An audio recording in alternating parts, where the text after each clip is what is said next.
I want you to all think just for a second, everybody here, have you in some way in your life, at home, in your business, in a not-for-profit you run, changed the way you do business?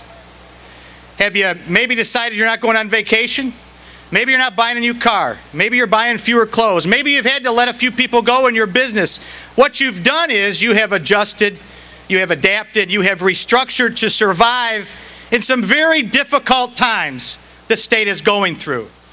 And then you say to yourself, why are we so angry at government? Why are we so frustrated? Well, we're all angry and we're frustrated because we see a $13 billion deficit.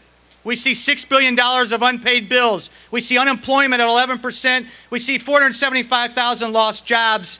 And the Democrats who run this state have done absolutely nothing to change the way we do business like you have to survive. We can do better, and the men and women you're going to hear from today understand that. Our candidates for statewide office get the fact that we need to change and adapt and restructure. One area where we need to truly adapt and change and restructure is in the Illinois House. You need to believe and you need to know that we can take back the Illinois House of Representatives in the state of Illinois. You have a lot of good Republican state reps here today, but you even have better candidates around this state. 20 are in play to take back the Illinois House. You're going to hear a lot of people, a lot of Democrats saying it can't happen. Well, Mike Madigan, the Speaker of the House, has been here 40 years.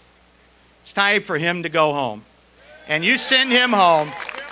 You send him home by electing 12 Republicans to the Illinois General Assembly, and we take back the Illinois House. Now, we're only 9 weeks away from the election, and one thing we know is the Democrats in this state are guilty of overtaxing.